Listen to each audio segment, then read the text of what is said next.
Eh bien bonjour à tous et à tous, c'est Joyeux Noël pour ceux qui regardent la vidéo aujourd'hui. Donc c'est Raphaël XD, on se retrouve aujourd'hui pour une nouvelle vidéo où je vais vous présenter le deuxième jeu qui est Clash of Clans. Donc il a certaines similitudes avec Castle Clash. Il y a un hôtel de ville qui là va jusqu'au niveau 11.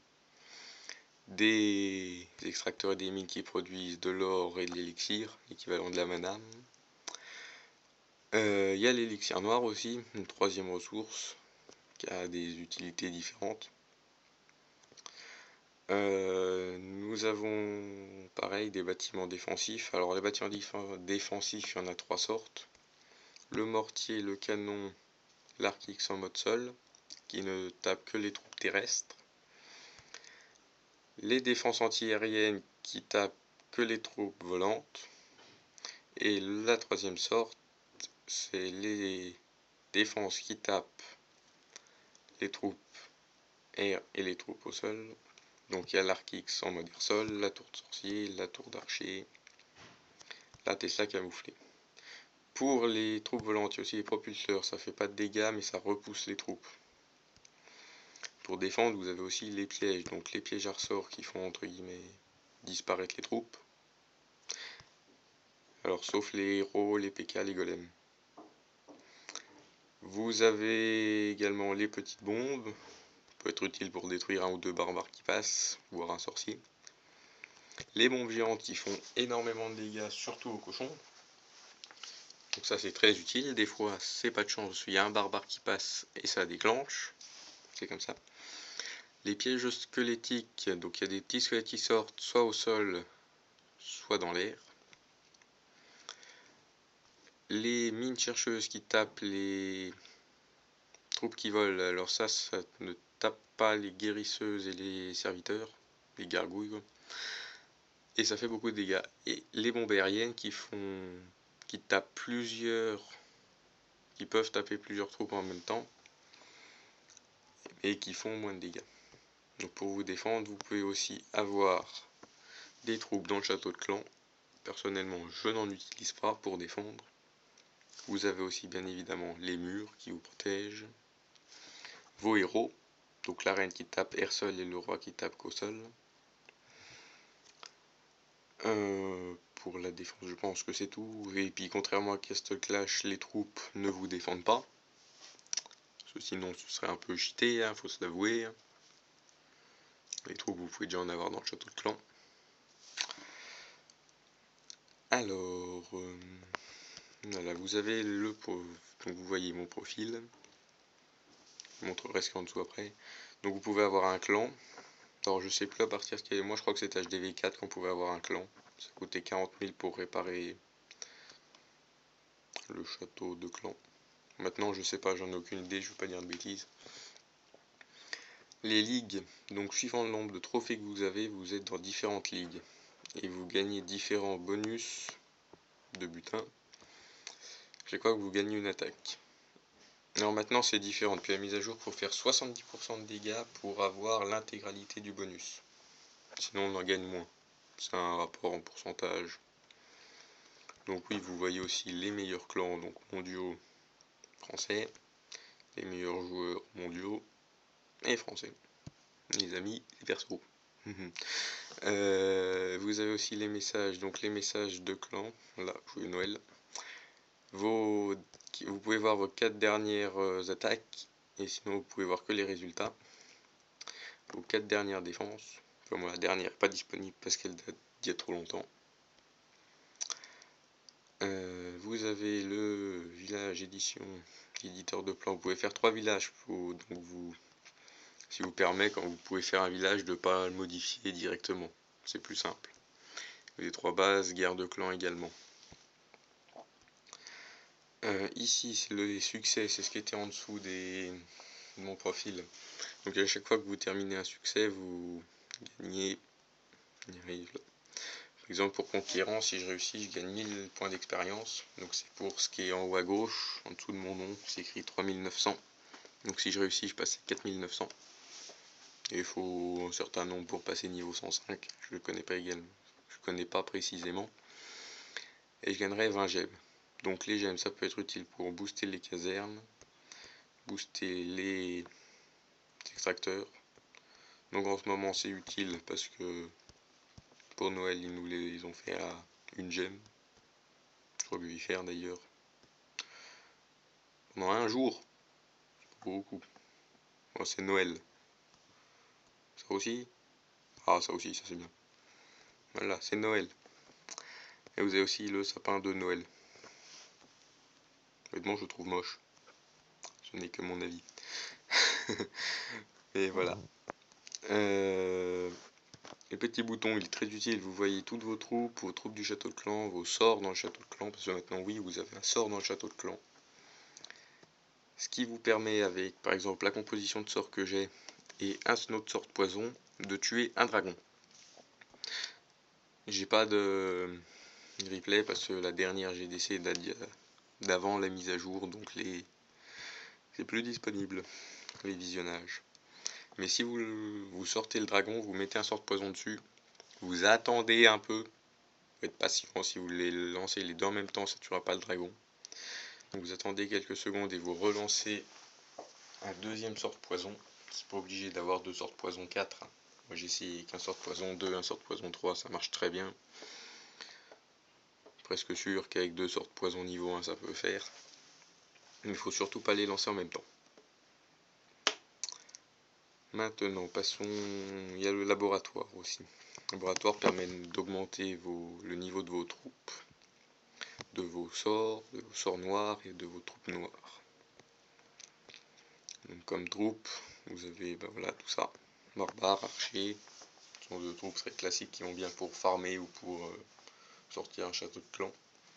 Le géant aussi peut permettre de sortir un château de clan. Donc je fais troupes dans l'ordre.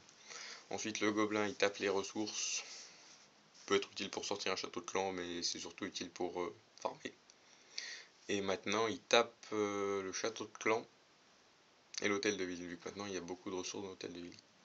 Ensuite, le casse-brique, alias le sapeur, ça vise les murs, donc c'est très utile. Ça fait beaucoup de dégâts aux murs. Ensuite, en dessous, les ballons, donc c'est comme les géants, ça tape les défenses, sauf que le ballon il vole. Il fait beaucoup de dégâts, mais il a pas beaucoup de vie. Le sorcier, il est très puissant, enfin très puissant, il a quand même pas mal de puissance, il a pas beaucoup de vie. La guérisseuse qui vole soigne les troupes. Et voilà, donc elle tape pas, elle a un peu de vie quand même, mais c'est pas très résistant. Le dragon qui vole également fait beaucoup de dégâts et a beaucoup de vie. C'est comme le PK, c'est l'équivalent du PK sauf que le PK il marche. Ensuite vous avez les troupes noires. Donc les deux premières disponibles en HDV7, c'est là qu'on débloque l'élixir noir. Donc les serviteurs et les cochons. Ça s'appelle des gargouilles je crois. Mais avant ça s'appelait des serviteurs. Donc les cochons tapent les défenses et ils sautent les murs. Ça fait pas beaucoup de dégâts, ça a pas beaucoup de vie. Mais quand on les maîtrise, avec des sorts de soins, ça peut être très utile. Ensuite, HDV8, vous débloquez Valkyrie Golem. Valkyrie, ça peut taper plusieurs bâtiments s'ils sont collés ensemble. Ça a pas mal de vie, ça fait un peu de dégâts. Le Golem, il fait pas beaucoup de dégâts, mais il a beaucoup de vie. On verra en action après. La sorcière, elle a pas beaucoup de vie, elle fait pas beaucoup de dégâts, mais elle invoque des squelettes, qui est très utile. Et enfin, les molosses de lave, qui sont un peu les golems en aérien. Et quand ils meurent, ils larguent. Ils larguent des roquets de lave, sauf que les roquets de lave, ils font pas comme les golémiques, ils tapent pas que les défenses. Ils tapent ce qu'il y a devant eux. Qu'est-ce qui pourrait me rester à vous dire? Les compositions d'attaque, je ferai une vidéo pour les meilleurs compos HDV 6, 7, 8, 9. Au-dessus, j'ai pas de compte, donc je vais pas vous en faire. Je ferai une vidéo où placer les pièges. Vous verrez que les pièges, c'est vraiment important. Ouais, moi et là, il y a quand même des pièges, mais il n'y en a pas beaucoup, il n'y a qu'une Tesla. Les Tesla, on les voit pas quand on attaque. C'est pour ça que ça s'appelle des Tesla camouflés. Parce que j'en ai 3 qui sont en train de passer au niveau 7. Donc les guerres de clan, oui, ça reste à vous dire. Quand vous lancez une guerre de clan, vous faites des guerres de clan à 10, à 15, à 20, ça en 5 jusqu'à 50. Donc vous avez 23 heures pour changer, pour vous faire un village. Enfin, vous en avez un automatiquement, mais pour le changer et pour remplir les châteaux de clan. Donc comme je disais avant, les dragons c'est plus utile maintenant. Ce qu'il faut c'est des molosses. Donc à partir de l'HDV 9, c'est molosse. HDV 7 vous pouvez mettre des dragons parce qu'on peut avoir qu'un sort, on peut pas avoir de sort noir. Et HDV 8 c'est le plus compliqué parce que le plus puissant. Enfin HDV 8 il y a tout qui peut se faire détruire. Faudrait peut-être essayer un PK. Faudrait voir si on met un PK5 dans le château de clan, savoir s'il se fait détruire. Je suis pas sûr honnêtement. Ça pourrait être une technique à exploiter. Et ensuite donc vous avez 24 heures, vous avez 2 attaques chacun pour attaquer tous les ennemis. Vous pouvez faire 2 attaques. Technique en garde de clan, donc on attaque quelqu'un, donc c'est où on a la première attaque. Il y a 2 techniques. Soit on essaie directement d'attaquer quelqu'un pour lui mettre 3 étoiles, soit on fait un peu une technique de repérage, on attaque un peu au-dessus de soi, on essaye quand même de mettre une étoile pour avoir le bonus, mais surtout pour que quelqu'un de plus fort puisse facilement le détruire après. Il y a différentes techniques en deuxième attaque. Donc si vous voyez que la guerre de clan est serrée, il faut rapporter un maximum d'étoiles. Si voilà, il a 29 étoiles à 4, vous pouvez attaquer pour avoir un maximum de butin. Je crois que c'est tout. Oui, donc quand vous attaquez, vous avez tous les maps gobelins, équivalent des donjons dans Castle Clash, sauf que là, quand vous attaquez, vous gagnez rien. Enfin, vous gagnez la première fois que vous le faites. Quand vous le refaites, vous gagnez plus rien. C'est comme ça. Honnêtement, quand vous êtes HDV 7 maxé, vous pouvez faire lui. Honnêtement, le plus dur, c'est lui. Je ferai une vidéo, vous montrer comment les détruire. En HDV 7, voire en HDV 8. Le meilleur moment pour les faire, pour moi, c'est entre 2 HDV. Par exemple, je m'explique. Vous êtes HDV 6, vous avez tout maxé, tous les murs, tout, vous le lancez. Et pendant ce temps, pendant que votre hôtel de ville est en train de monter, vous faites les maps gobelins. C'est comme ça que j'ai fait. Et enfin, la dernière chose, les attaques. Donc comme vous voyez, ma composition d'attaque, il y a 4 archers, 12 géants, 8 casse-briques, 20 sorciers, 2 golems, les héros, 2 sorts de soins, un sort de poison pour les troupes du château de clan et 4 sorts sismiques. C'est pas une compo très puissante, c'est pas une composition utilisée en guerre de clan, parce que j'ai pas de château de clan. Et je fais ça parce que l'élixir noir, je m'en fous, mais là j'essaye plutôt d'avoir de l'or et de l'élixir. L'élixir noir, je viens de lancer les molosses 2, donc j'en ai plus trop, puis je le farmerai plus tard. Donc cette compo, vous faites 1 ou 2 étoiles hein, sur des villages de votre niveau. Vous pouvez faire des 3 étoiles, hein, parce que ce que je cherche c'est au moins 200-250 000 d'or et d'élixir. Donc des fois vous les trouvez sur des HDV 8. Moi je dis aucune pitié, on y va, on le remet 100% et on s'en fout. Même si vous perdez, c'est pas grave, comme vous avez pu voir tout à l'heure dans mon journal d'attaque, il y a des attaques perdues. Je ne joue pas les trophées, j'essaye pas d'être le plus haut possible. J'ai déjà été champion il n'y a pas longtemps pendant un moment. C'était bien, mais farmer, je préfère. Alors je suis sûr, il y en a qui vont dire, oui, bah, fais du barbare archer, tu cherches les villages inactifs. Je suis d'accord, mais le barbare archer, déjà à mon avis, il faut être plus bas en trophée que hors 1. En argent, je pense c'est la meilleure zone. Mais moi, le barbare archer, ça m'a saoulé. Parce que c'est bien beau de faire du barbare archer, tu gemmes les casernes pendant 1 heure, tu fais que ça. Voilà, ça, si j'étais plus fort, je l'attaquerais. Mais ça, je vais perdre. Donc non merci, même si je dis que les trophées j'en fous, je vais pas prendre de ressources, donc il n'y a aucun intérêt. Alors on va peut-être attaquer celui-là. Pas mal d'élixir. Donc ce que je vous conseille en guerre de clan comme en attaque normale, c'est le château de clan, regardez s'il y a quelque chose dedans.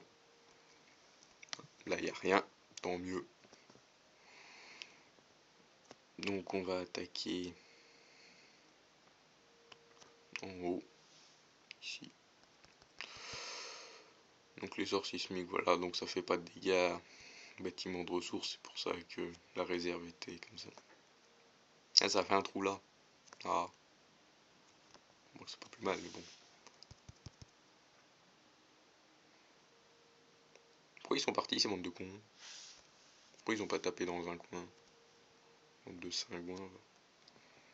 C'est pas la meilleure technique pour faire un trou, mais bon, vu que j'en ai plus que ce que j'en ai l'utilité, je fais ça.